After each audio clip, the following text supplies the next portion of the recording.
My first wish is to see this plague of mankind, war, banished from the earth. The words of George Washington, leader of the revolutionary forces in the American War of Independence, and later, of course, first President of the United States. As horrible as war is, and even though Washington and other great leaders detested it, they also recognized that, in their times, war could be the only way to bring about change. And in the midst of the destruction and carnage, there could be courage and nobility which rose above the fray. In this series, we pay tribute to warriors whose noble qualities speak to us down the centuries.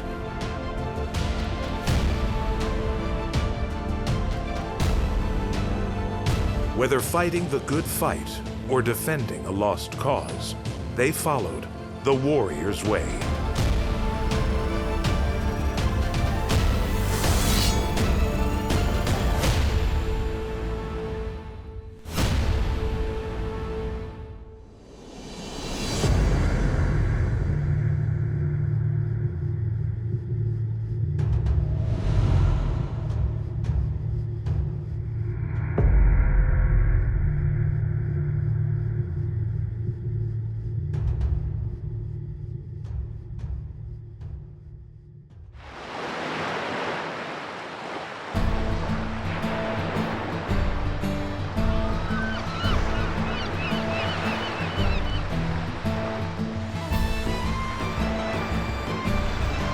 Fraser Dundish, born in 1287, is the scion of one of the oldest Highland clans in Scotland.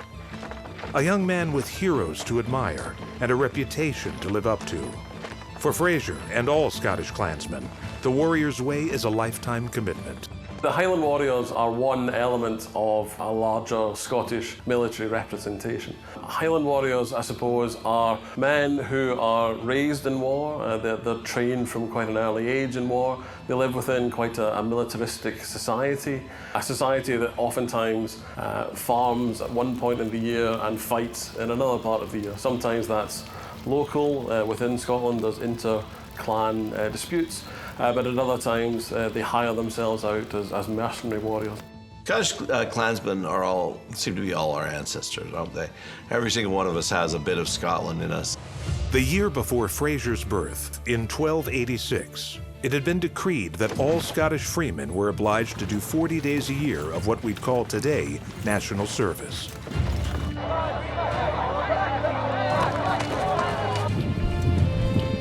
This obligation took in most social classes, including barons and thanes, the Scottish clan chieftains.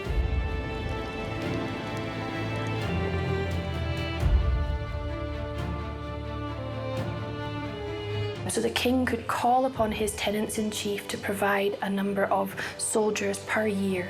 Now the common army could be called nationally, it could be called across the Highlands and the Lowlands. Sometimes it's called in a quite specific area within Scotland to solve an issue. So the common army could be about defending the kingdom on behalf of the king, or it could be about keeping the peace within the kingdom itself. The Army of Scotland is representative of the kingdom as a whole, but it's a select group, it's a chosen number of men.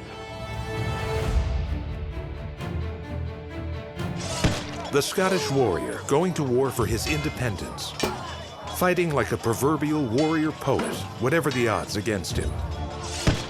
Through the mists of time, we glimpse his wild eyes and fiery red hair. And to the skirl of the bagpipes, we can hear his battle cry. Fighting his tyrannical oppressors, the scheming and conniving English kings and their court, outnumbered but never bested when it comes to courage, waving his two-handed sword as he charges into battle. It's an irresistible image. But is there a foundation of truth behind it? There is an element of reality in as much as the depiction of these men as warriors, as men who are, as I said, who are used to fighting, who have experience of fighting, who have been brought up where warfare is part and parcel of what they do. It's not all they do. But it is, you know, a decent part of what they do, and they are prepared and ready to fight when called upon.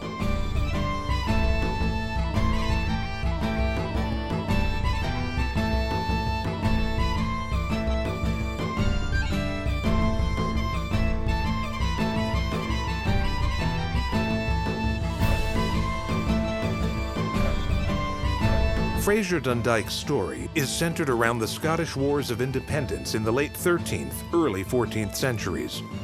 Their enemy was, of course, the English, who wished to impose not only their king, Edward I, but also their feudal system upon the people of Scotland. The English would find that their northern neighbors prized their freedom and would fight to the last man to preserve it, just as the Romans had discovered before them. If you ever have a chance, one of the most amazing things on earth to see is Hadrian's Wall.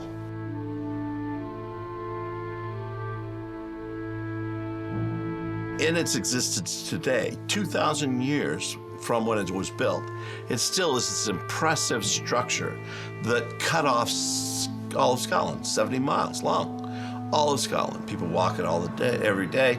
You can go see the fortresses and how big and strong it was. Why did they build the wall? There were people who wanted what they had, meaning the Romans. The Romans were fearsome warriors. The Picts were good raiders, as all Scots were good raiders all the way throughout history. They would cross over a border very quickly, steal everything, and run back.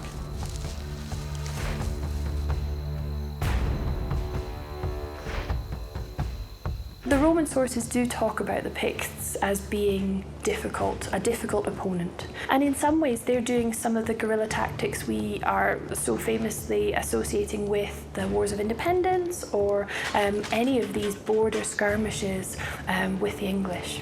And they are good at using the terrain. They come out of the mist, so they have this almost mythologized spookiness about them, because they will come under cover of fog and attack when people are vulnerable. And they are not going to take prisoners. The Romans come north, but they don't ever stay too long.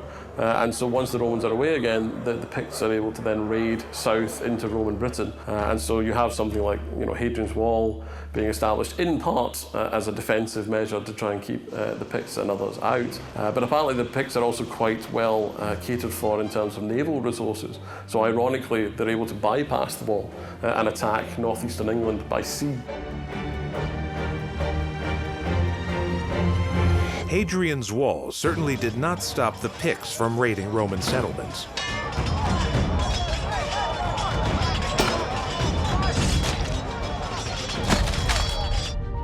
Indeed, at one point in the 2nd century, the Picts took complete control of the entire 70-mile-plus wall.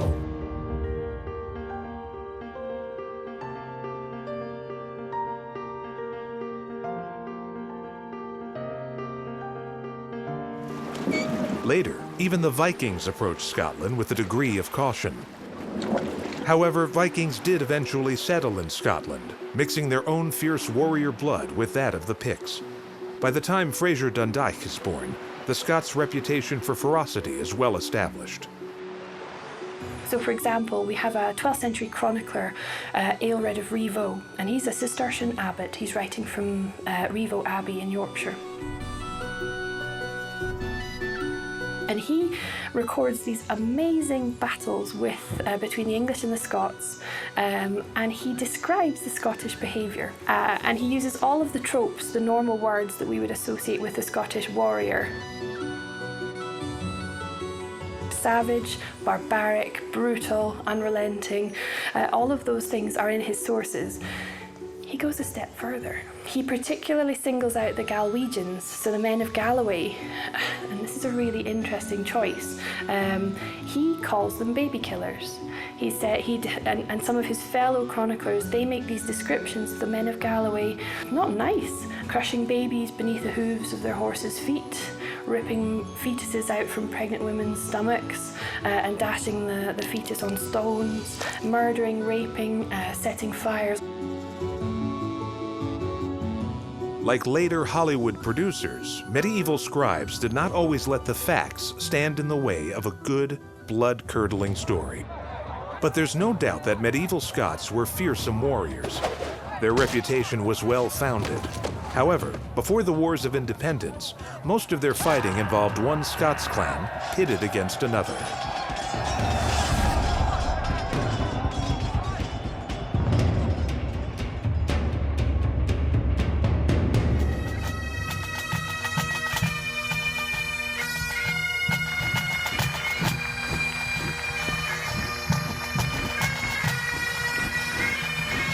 It was known as the Gathering. Chieftains and clansmen of the great clans came together in one place. Bagpipes sounded, the Highland Fling was danced, and Highland games were played with gusto.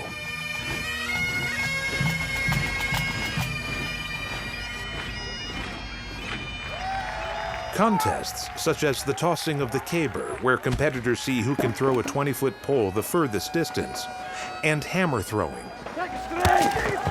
All good, clean fun. But don't be mistaken. Clan membership was a matter of blood, soil, and warrior pride. Even today, for many Scots, clan membership is serious business.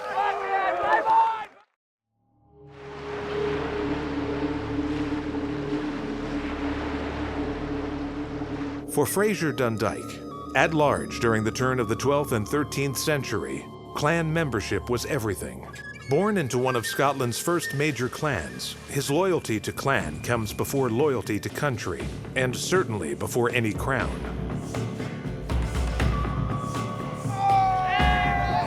It all sounds very team-spirited, but Scottish clans spent much of their time fighting one another.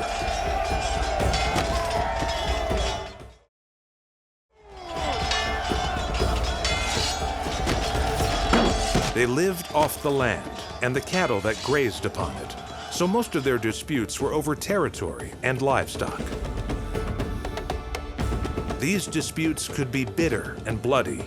Some of the better-known grudge matches went on for centuries.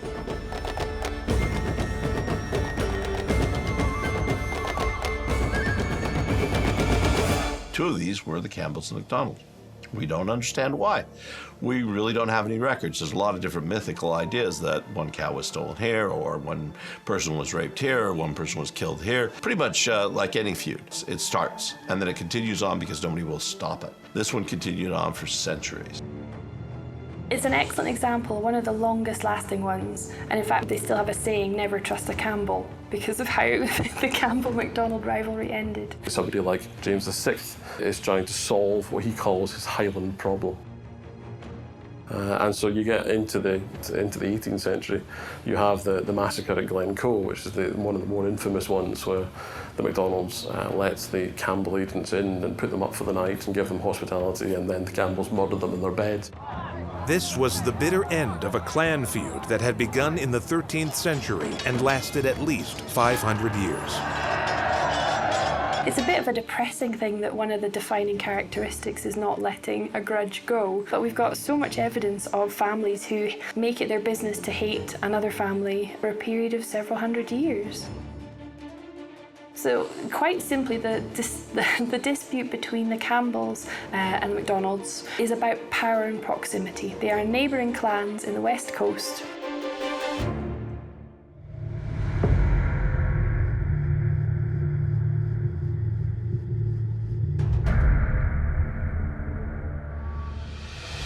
Whether the Scottish clans were fighting each other or battling so-called outlanders or Sannochs, what kind of weapons did Scottish clansmen like Fraser carry into battle? But the Scottish culture, especially the Highland culture, is for valuing speed and tactics over brute force and sheer volume of weapons. We like to have this notion of the Scottish warrior who is armed to the teeth, the knife hidden in the sock, and extra things that could be brought out into battle. And it's certainly the case that most soldiers, most warriors are going to be having more than one weapon.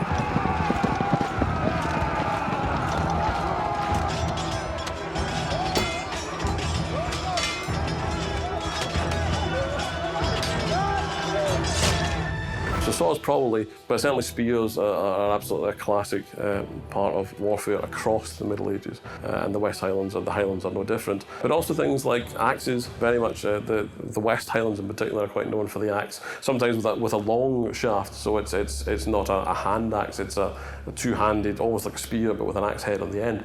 The Lochaber axe is probably one of those types of things, and so with a longer reach and ability to do more damage.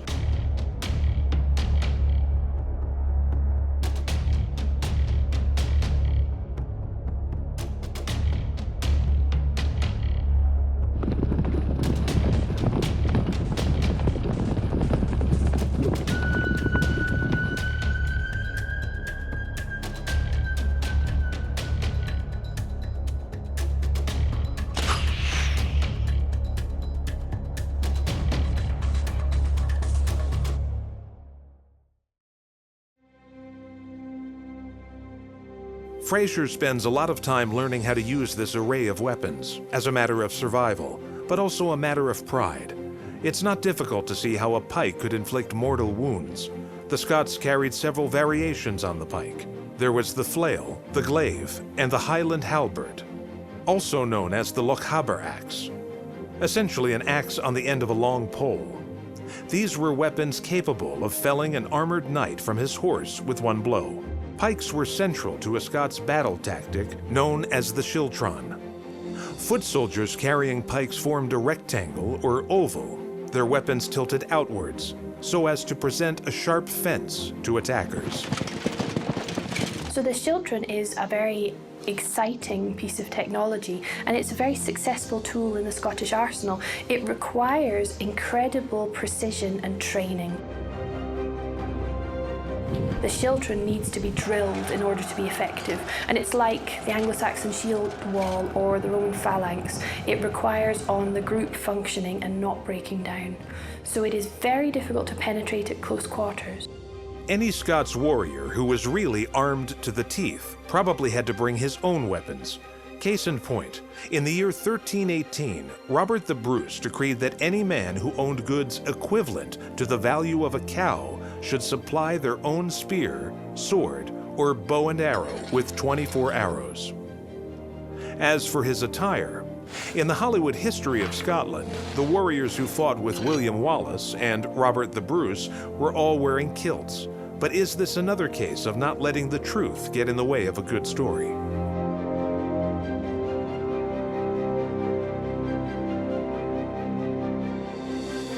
The kilt that we recognise and that we see in Braveheart or in any blockbuster is very likely to be quite a modern thing.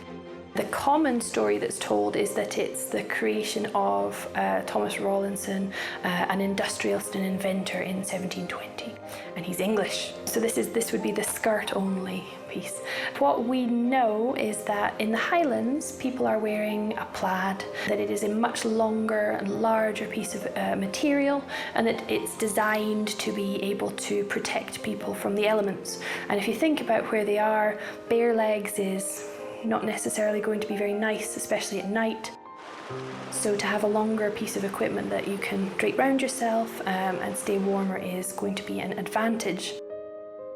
The equivalent for Highland Warriors would have been, the plaid, so you have a massive piece of material that you wrap around yourself, and yes, it probably would have been vaguely kilt-like, but it's not anything like, modern kilts, which are all colour and a standard length and all the rest of it. The use of different patterns, tartan, to distinguish one's clan was something that came later, in the 17th century.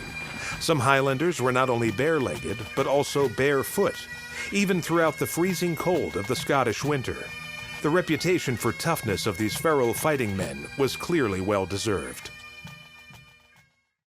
The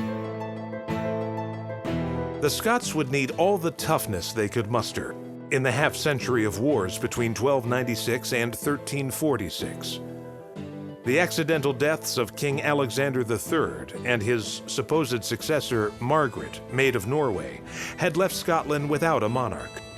But plenty who claimed the throne was theirs by right. The Scots looked south to England for help, asking King Edward I to intervene. In retrospect, this was a terrible misjudgment, because Edward intervened all right. He placed a puppet ruler on the Scottish throne and began to rule by proxy, demanding higher taxes and troops for his war against France. There was only one thing for it: war. But in taking on the English, the Scots would be facing off against what was probably Europe's most formidable fighting force. How could a ragtag army of sheep stealers be expected to beat the armored knights of England? The Wars of Independence are absolutely a very fascinating thing because there is this sense of a purity of a cause. It's fighting for independence, fighting for freedom is universal. It's something we can all relate to. At the beginning of the wars, I don't think things looked great for the Scots. England is a much bigger country. It is a much wealthier kingdom. And as a result of that wealth and a result of that landed wealth, it's able to produce a lot more soldiers. It's able to produce a lot more knights. So you have far more men who are well armoured, who are mounted. You know, England can summon a couple of thousand knights, whereas Scotland can summon a couple of hundred if it's lucky. England can call upon resources from different territories that are part of the wider English realm. So England is able to call on troops from Ireland, from Wales, who come with their own specialisms. And so the English military machine is quite an advanced thing. It is a powerful thing, and the English can raise huge armies. Every good story about freedom fighters requires a villain, and the English invariably managed to supply one. King Edward I had two nicknames in his life: Longshanks, because he stood at around 6'2", very tall indeed for that time. And the second one was the Hammer of the Scots.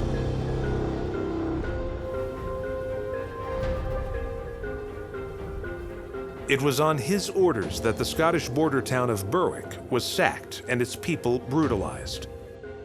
The massacre of Berwick, as it came to be known, was described thus in Bowers' Scotichronicon. Edward spared no one, whatever the age or sex, and for 2 days streams of blood flowed from the bodies of the slain. For in his tyrannous rage, he ordered 7,500 souls of both sexes to be massacred. Hard to believe this quaint border town was once the site of so much bloodshed, but it was.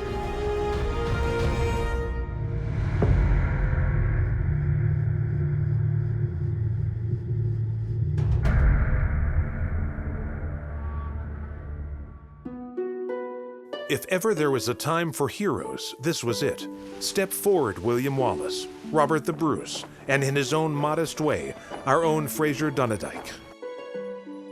In the 19th century, this impressive monument to William Wallace was built atop the rock of Abbey Craig near Stirling. The Scots and English had long since made peace, and all could admire the bravery of this most impressive warrior. Like Edward I, Wallace was a big man, around 6'4" in his case, and a hard man, by any standards. William Wallace was a thug. He was a rebel, he was a thief, he was probably a madman.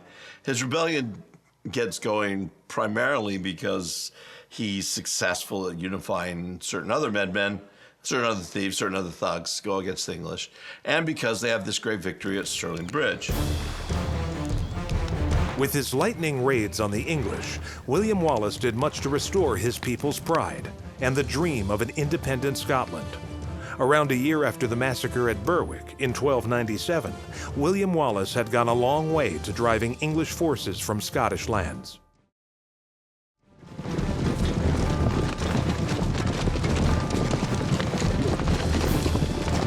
In retaliation, the English sent a large army north with the express intention of teaching the Scots a lesson. But it was they who would be schooled. William Wallace and his allies knew they were outnumbered, but if they could choose the terrain, they might have a chance against the English.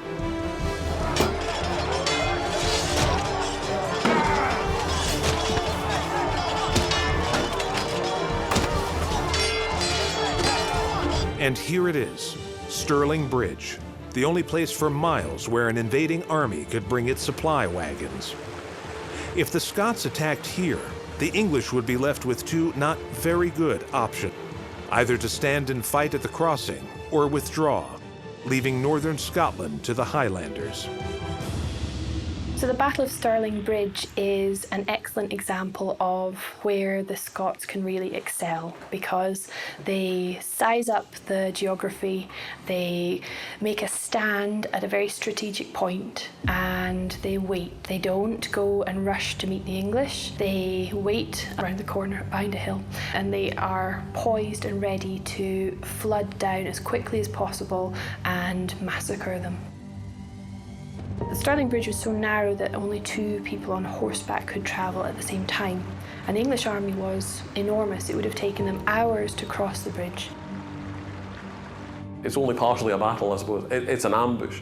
The Scots secrete their army in a wood, in a forest, largely, so that they're hidden mostly from view, and they let the English army start to cross this bridge at Stirling. And then when the English army is partway across, the Scots descend on the English army and attack them while only half of them have crossed the river. And so the English are then, there's only half of their force to fight the Scots. They have the river at their backs, and they are defeated in relatively short order. Stirling Bridge was a resounding victory for William Wallace and the Scot rebels. The tide had turned in their favor, or so it seemed.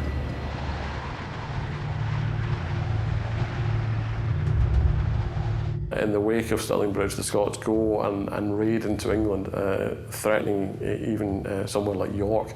They descend quite far into England.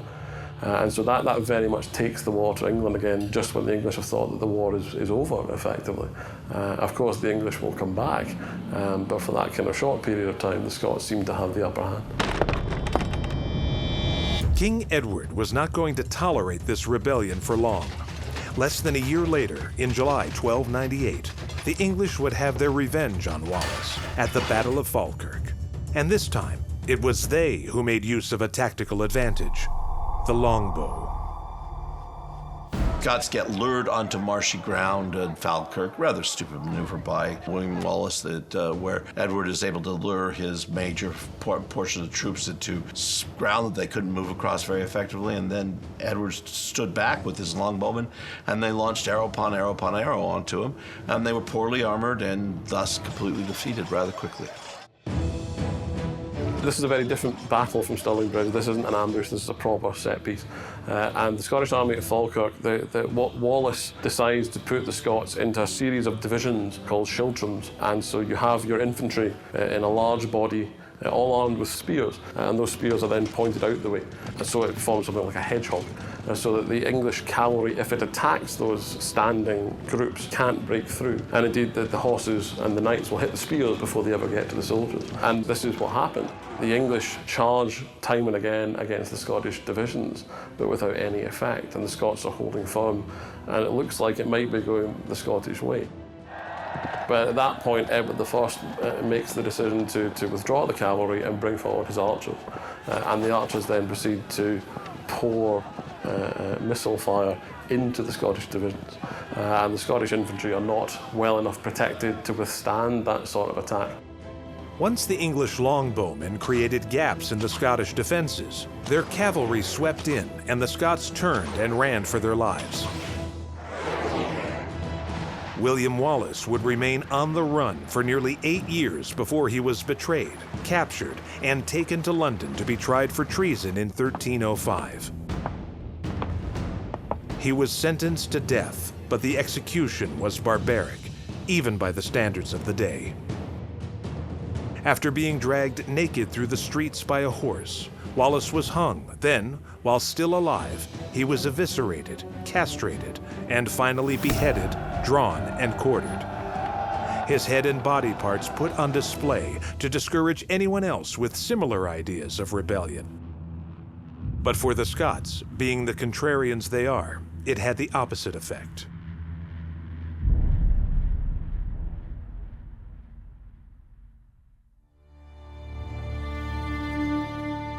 Fraser Dundish was born just a little too late to fight for William Wallace.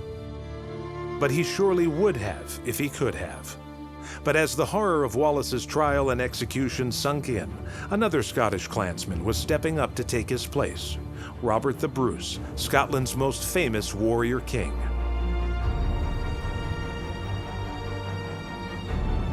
To fight for Robert the Bruce in the cause of freedom becomes Fraser Dundich's greatest ambition. And soon, he will get his wish. Robert the Bruce is held in even higher esteem than William Wallace because he had a successful, decisive end point and because he became king. So he gets all the credit for ending civil war, for restoring business as usual in Scotland, and for ending this English incursion into Scottish affairs.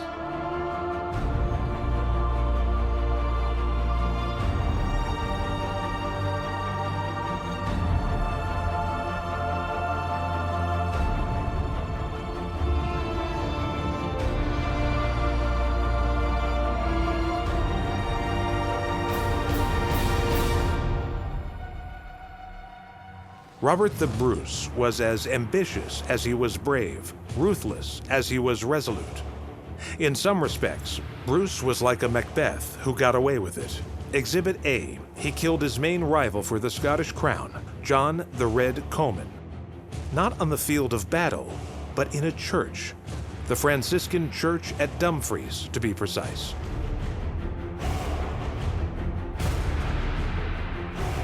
So what we do know is when Robert Bruce is meeting John Comyn, they're meeting to make an alliance, to have peace. Everything looks pretty good, and then suddenly Robert Bruce pulls his dagger and sticks it right between Comyn's ribs and kills him. And he walks out and says, "Yeah, well, peace has been made. Alliance has been made." After murdering John Comyn in February 1306, Robert the Bruce was hastily crowned king, but a series of defeats by both rival clans and the English forced him into hiding. Now he was a king only in name. Things were so desperate that the Bruce hid in a cave where, legend has it, he observed a spider take 7 attempts to spin a web. 7. Robert the Bruce concluded it would take that kind of persistence to win the Scottish crown. So he took up where William Wallace had left off. Today, we would call it guerrilla warfare.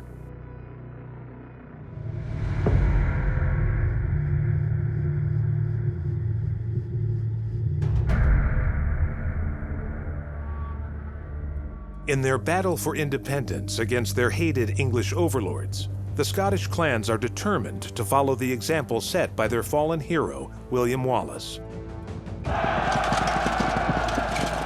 and pursue guerrilla tactics to demoralize and deplete their enemy before confronting them on the battlefield.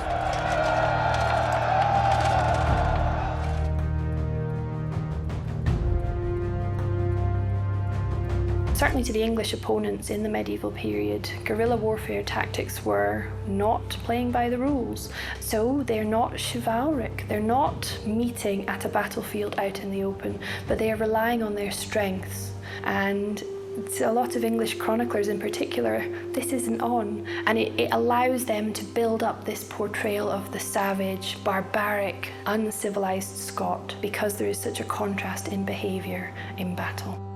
It is unfortunate, but that's how it has been portrayed in all of the sources. So guerrilla warfare, it's very much in view in some of these key wars of independence successes. It's about intimate knowledge of the terrain, and you would not expect an English army or even English scouts to be able to identify a place of battle. So this is something about being in the land and being of the land and knowing where to go. Robert Bruce plays for the English for a while, and he realizes that they're rather weak when Edward II comes on the throne after his father's death in 1307. So Edward II has great failings, and he knows he's not like Edward I was.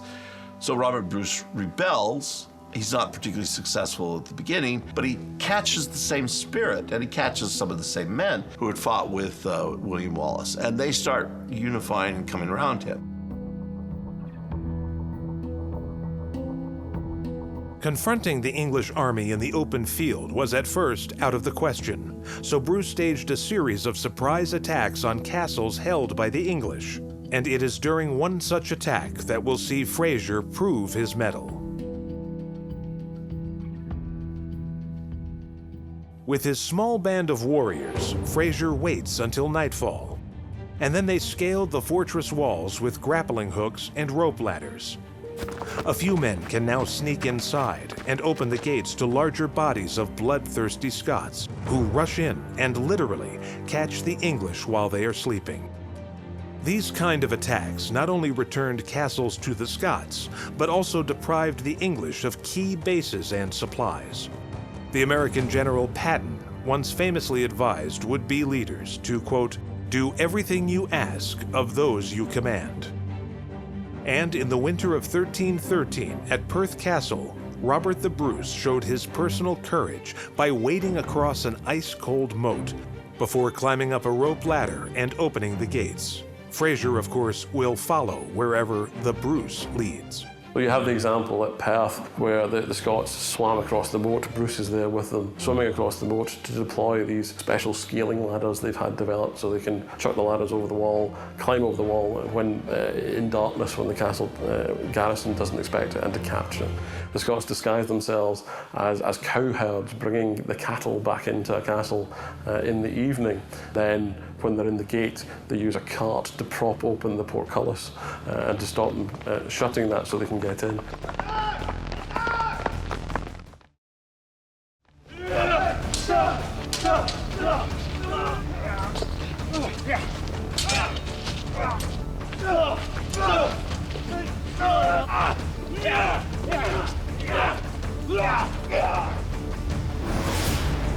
Another classic clan warrior tactic was to raid English troops while they were on the move, cutting off groups of soldiers before laying waste to them. The Scots lived off the land, meaning they had no baggage train, whereas the English supply lines were vulnerable to attack. The Scots, particularly Highlanders, are used to travelling lots of distance and surmounting very difficult terrain, so it's normal for them. They use ponies rather than horses because ponies can cope with this terrain better too. So they are used to being on horseback from a young age. So this allows them as adults to be able to do this for considerable lengths of time and to cover significant distances. And it's this ability and this willingness to travel and to travel quickly that is key in their success. Although keenly aware that he was outnumbered by the battle-hardened and professional English army, the Bruce had to face his enemy on the open field at some point. Whenever possible, he would choose the terrain, preferably with a river or marshland between them and a forest behind him, the ideal spot to await the English attack. Robert the Bruce's first major victory in pitched battle was in May 1307 at Loudon Hill. The site for the battle had been prearranged, following a challenge by the English commander.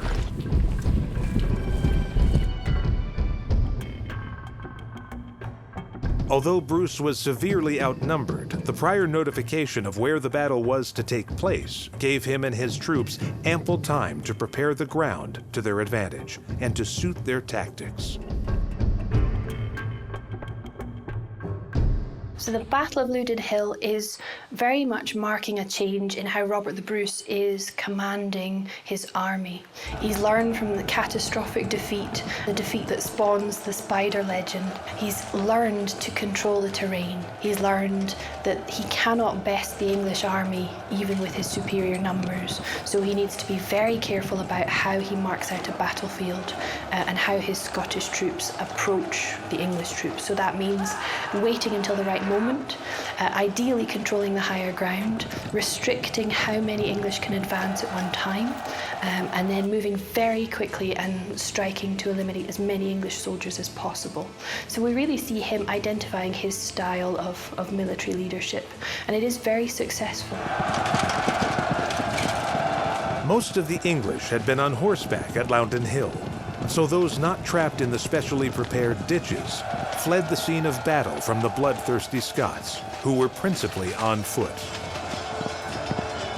At Loudon Hill, Bruce's forces had won a stunning victory against massive odds. This would give them the confidence to finally strike at the heart of the English military machine.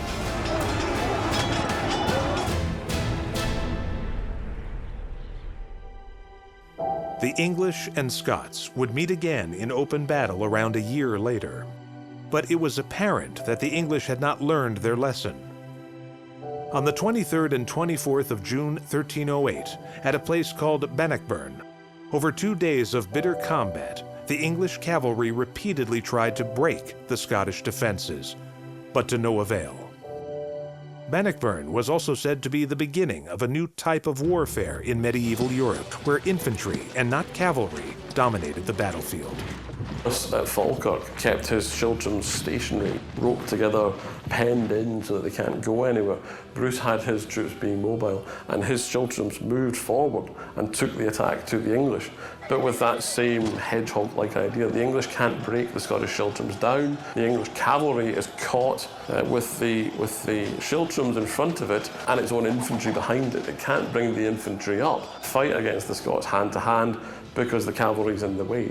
And when the English try and use archers like Egbert the First did at Falkirk, the Scots send in their cavalry to chase the archers from the battlefield, and so the English missile threat is nullified. And as the Scots continue to push the English back, the English cavalry then starts to fall on its own infantry. And the infantry then panics and runs. But at the English rear is the Bannockburn itself, and probably more English drown in the burn than perhaps are necessarily killed on the field itself.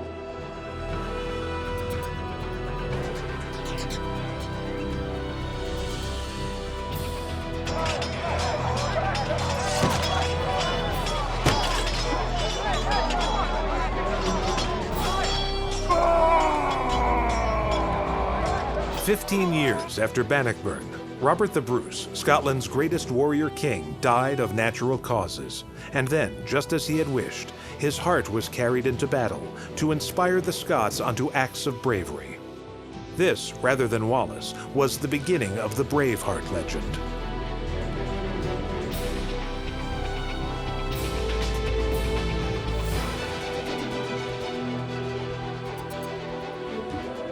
Scotland would go back and forth between independence and English rule in the centuries to come.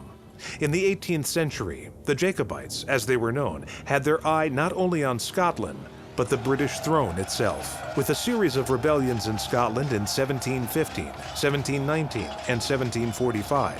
They sought to overthrow the ruling Hanoverian royal family and replace them with the Scottish House of Stuart.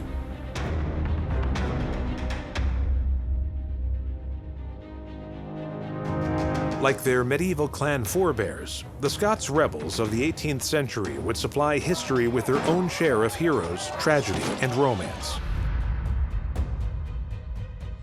The stuff that myths are made of, which is why, hundreds of years later, many people have heard of Charles Edward Stuart, the Young Pretender, also known as Bonnie Prince Charlie.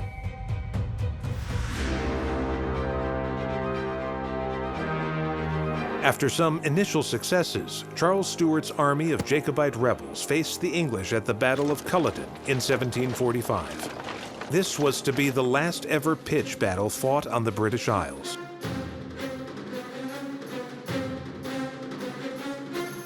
Though pounded by artillery, the outnumbered Jacobites retaliated with the kind of Highland sword charge that you'd expect from a nation of warrior poets.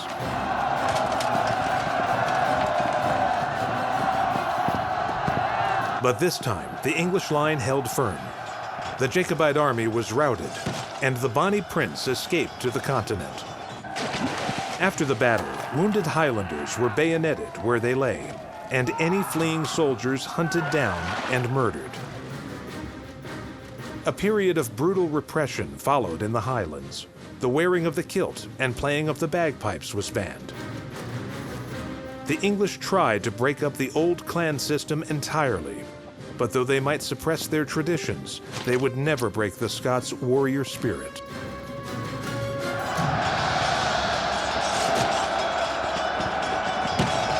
A lot of people have a very decent idea in their own minds what the medieval Scottish warrior was and what he did. But also then, as I said, that development of Scottish warriors throughout the later medieval period and the early modern period, where the Scots start to export themselves physically as mercenary warriors, as soldiers who could be hired, who can be used, who can be counted upon to fight when others may have run away. You know, they will fight no matter the conditions, as long as they're paid, as long as they're fed, they will do as they're told. And they develop a reputation for being dependable, for being solid, for being brave and resolute, and being able to fight wherever they're required. And they develop that throughout the early modern period, fighting in various parts of continental Europe, fighting for the Swedes, fighting for the Holy Roman Empire, fighting for the Russians. No matter who it is, the Scots seem to do a pretty good job. Over time, the Scots developed a reputation as being ferocious combatants. It was an image that had substance, but the Scots also knew how to play up to that image.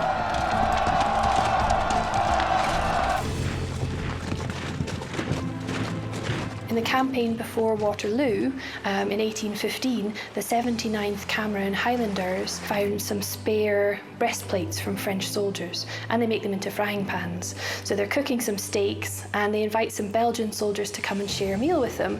Only the Belgians see the frying meat in the breastplates of French soldiers and run away in horror because they think they're cannibals. They're playing up to this this barbaric, ruthless savagery that will help scare people away. But there's some other examples too. In World War I, the German Imperial Army was using an image of a Scottish warrior in some of its propaganda, and it uses the kilt. It uses the classic image that we understand to mean Scottish warrior. They kind of forefront it in their propaganda because they are so scared of them. They were terrified of the Black Watch Regiment. They called the Scots the devils in kilts. They called them the ladies from hell. They were absolutely horrified by the thought of having to fight Scots. The Scots eventually would win the right to self-determination in most important aspects. They would do so peacefully, however, and through parliamentary means, which is admirable. Though admirably peaceful and democratic, acts of parliament are just not as evocative as the Scottish clansmen of old. Stubborn, rebellious, and brave to the point of foolishness. Fraser Dundish is a fictional character, but he represents many such a man who fought for the Scottish clans. That was the Scottish clansman's tradition. That was the warrior's way.